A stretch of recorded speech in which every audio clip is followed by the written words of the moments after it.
Ya, saudara, pemilihan presiden atau pilpres tahun 2024 memang masih lama, namun geliat dari sejumlah tokoh untuk maju dalam bursa pemilihan tampaknya sudah mulai memanas. Di awal tahun ini saja dukungan dari berbagai kelompok masyarakat bermunculan, mengusung sejumlah tokoh untuk maju dalam pertarungan. Tidak hanya itu, terdengar pula rencana koalisi sejumlah partai demi memperkuat dukungan di Pilpres 2024 mendatang. Bagaimana kita sebagai masyarakat biasa menyikapi ini dan menambah wawasan politik kita. Segera kita bahas, ada sejumlah narasumber yang akan berbicara mengenai hal ini. Ada Ketua DPP PDI Perjuangan Nusirwan Sujono dan juga ada pengamat politik dari UIN Syarif Hidayatullah Adi Prayitno. Selamat pagi Mas Adi, selamat pagi Mas Nus. Selamat pagi, assalamualaikum warahmatullahi wabarakatuh. Waalaikumsalam warahmatullahi wabarakatuh. Terus kita coba hubungi karena sudah janji untuk ikut ngobrol Kang Pipin Sopian dari DPP PKS. Mudah-mudahan nanti bisa bergabung kapanpun beliau kemudian nyambung dengan kita akan ikut ngobrol. Saya ke Mas Nus dulu. Ini salah satu yang sudah diperkirakan atau nggak kaget begitu mendengar bahwa ada usulan Pak Prabowo Presiden, terus Pak Jokowi jadi calon wakil presiden karena udah nggak bisa jadi presiden lagi, Mas Nus? Ya, karena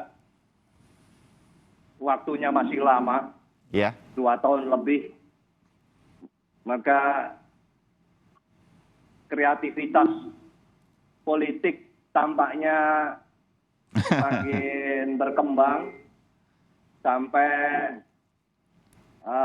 aspek lucu-lucuan politik pun bisa muncul, termasuk politik tentu ada kepatutan, ada etika, dan tinjauan-tinjauan itu tentunya menjadi pegangan kita. Ya.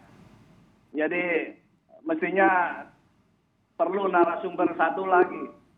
Itu ada Cak Lontong mungkin bisa ditampilkan di sini untuk menanggapi kreasi-kreasi yang macam-macam. Ya, melengkapi pagi ini ada Cak Nus, ada Cak Adi gitu ya, ada Cak Lontong sekalian gitu ya. Tapi kan bisa begini Mas Nus, rasanya masyarakat yakin begitu melihat ini mesra terus nih PDI Perjuangan sama Gerindra. Jadi memang kalau saya nih begitu sebagai orang di luar politik Indonesia cuma melihat saja terus, memang agak sulit sih. Saya rasa PDI Perjuangan dan Gerindra ini masih akan solid lah di 2024. Tapi bisa saja gitu kan, ada apa-apa gitu menjelang 2024. Nah, hal semacam ini Pak Prabowo sama dalam hal ini Gerindra dengan PDI Perjuangan bisa pisah visi gitu. Nah, hal semacam ini memang nggak mungkin terjadi menurut Mas Nus. Ini masih akan mesra PDI Perjuangan sama Gerindra. Aman begitu? Apa saja bisa mungkin. Tapi tentu bahwa beberapa hal yang menjadi pegangan kita untuk harus tetap membangun gotong royong politik, kebersamaan politik kepada semua pihak tentu akan tetap kita jaga. Ya. Sampai kepada titik nanti mau tidak mau sampai kepada pilihan calon. Dan masing-masing tentu masing-masing partai memiliki tinjauan, memiliki pemikiran-pemikiran, konsep, dan bagi PDI Perjuangan tentu karena nanti akan diputuskan langsung oleh Ibu Ketua Umum, Ibu Megawati Soekarno Putri. Ya.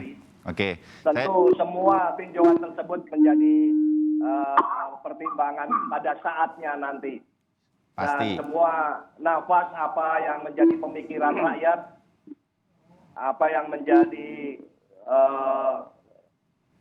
tinjauan beberapa pihak, khususnya adalah apa yang akan dikehendaki oleh rakyat, tentunya semua sudah menjadi pertimbangan Ibu di dalam nanti membuat keputusan. Hanya saja kita memang tidak bisa menghindarkan masih 2 tahun lebih ini harus siap dengan berbagai dinamika politik, Hmm. kreasi politik yang itu merupakan ujian bagi khususnya partai politik Ya.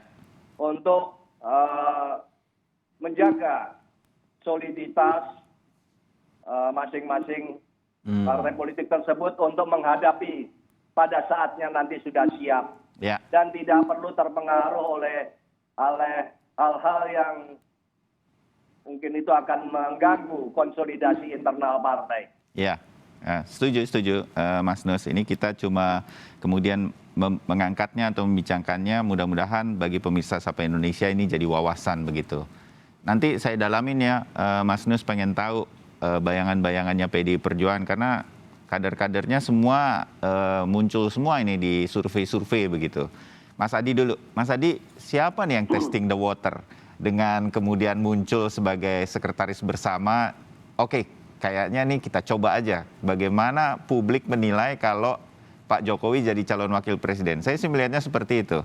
Mas Adi, ini sesederhana itu atau memang ada hitung-hitungan yang akan kita lihat lagi berkaitan dengan Gerindra sama PD Perjuangan? Menurut saya sih masih solid sekarang. Mas Adi? Saya ingin berkomentar dua hal ya Mas Bayu. Pertama, saya ingin menerjemahkan apa yang disampaikan oleh Pak Yus tadi, Ya. bahwa ini bukan hanya dinamika dan kreasi, tapi juga ada lucu-lucuan politik. Yang disebut lucu-lucuan politik itu yang mencoba untuk mematangkan Prabowo sebagai capres, Jokowi sebagai cawapres. Itu tentu lucu secara politik. Karena tentu saja ini secara tidak langsung kan merendahkan dalam tanda kutip gitu ya. Iya. Jokowi saat ini yang sudah 2 periode jadi presiden. Masa dipaksa untuk jadi cawapres, jadi capres saja nggak mau untuk yang ketiga kalinya. Dan itu logika sederhana saja. Setuju. Yang kedua, ada variabel Jokowi yang sebenarnya ditunggu oleh publik. Bahwa siapapun yang maju di 2024, Jokowi adalah orang yang paling banyak ditunggu kira-kira restu politiknya ke siapa. Makanya kemudian dalam banyak hal muncul dalam survei yang kita lakukan, publik cenderung ingin mengikuti siapa calon yang diusung oleh Jokowi itu, persentasenya di sekitar kurang lebih 39%, Mas Bayu. Ya, Artinya apa? Mas Variabel Adi, Jokowi sedikit, inilah yang kemudian menjadi rebutan banyak partai, banyak calon. Ya, sedikit. Bukannya Pak Jokowi kita anggap sebagai kader PDI Perjuangan. Jadi kita tunggu saja dari Ibu Mega. Nggak begitu? Kalau itu ya, soal siapa yang akan diusung oleh PDIP tentu semuanya veto playernya adalah Ketua Umum Megawati Soekarno Putri. Ya. Tapi market politik secara umum di luar partai, orang masih menunggu. Kira-kira sikap resmi Jokowi kepada siapa? Kepada Ganjar, kepada Puan, atau kepada tokoh-tokoh lain.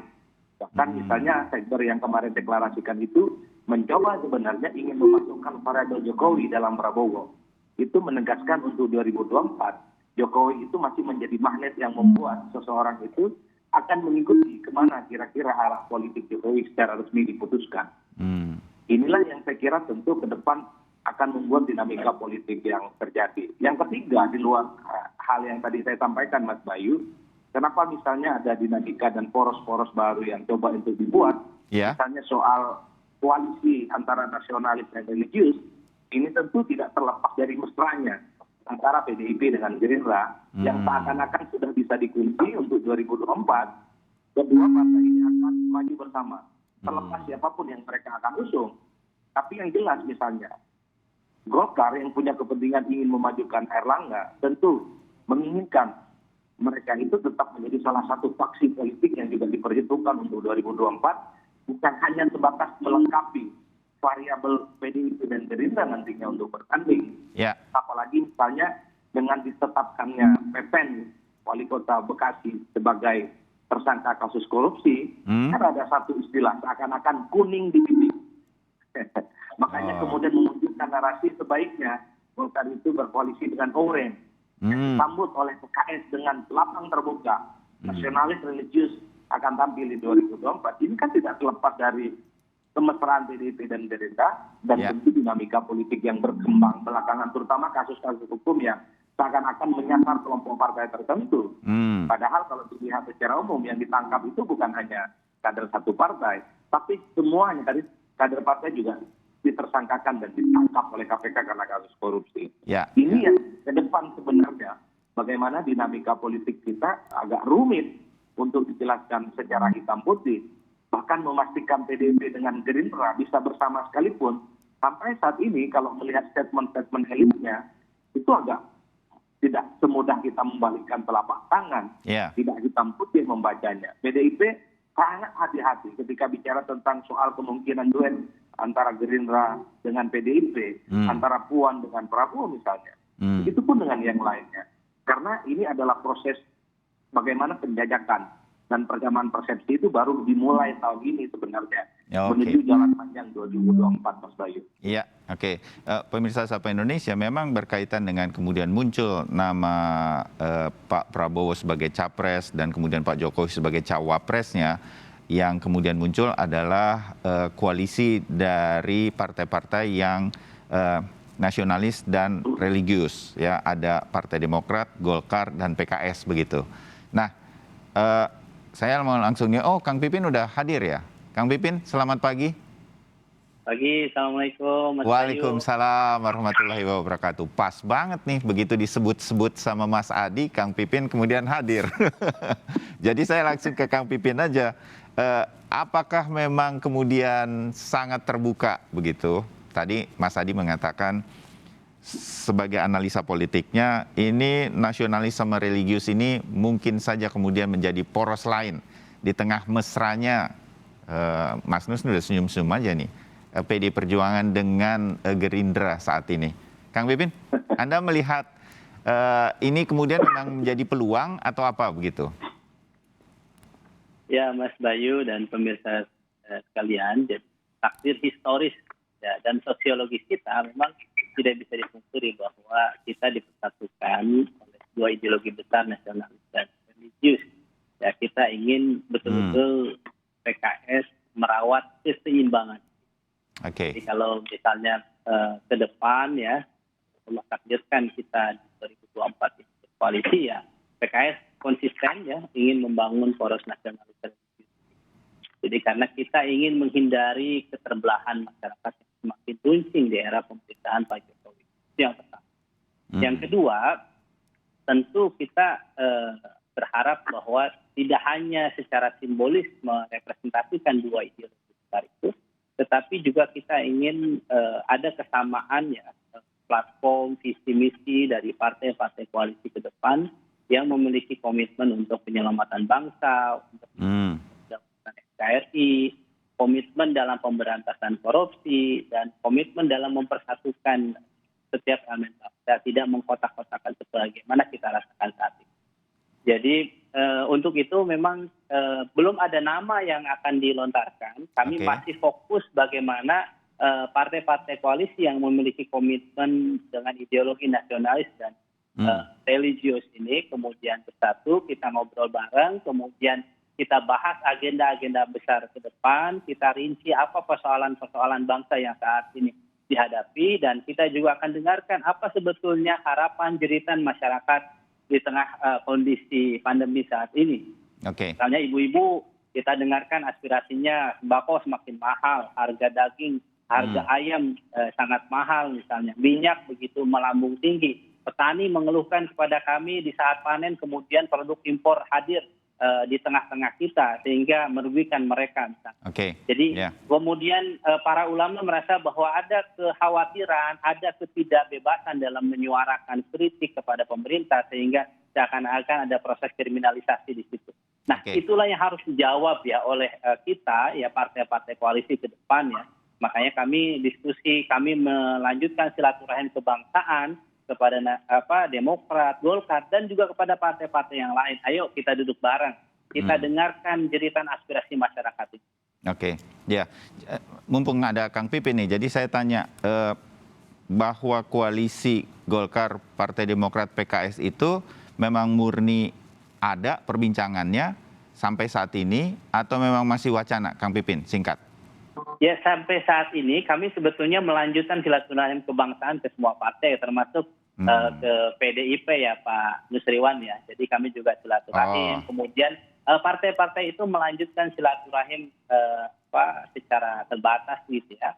kemudian melanjutkan diskusi-diskusi. Saya kira tidak hanya dengan Demokrat dan juga dengan Golkar, Ya. dengan partai lain juga kami menjalin komunikasi pasca silaturahim kebangsaan itu. Oke. Jadi, tetapi tentu kami membangun komunikasi itu dengan kesadaran ya bahwa masyarakat butuh ada partai-partai yang menyuarakan aspirasi masyarakat yang Ya. tidak puas dengan kebijakan pemerintahan Pak Jokowi. Apalagi besok misalnya ada rencana untuk menghapuskan premium dan pertalite. Nah itu saya kira yang akan menjadi concern kita ke depan.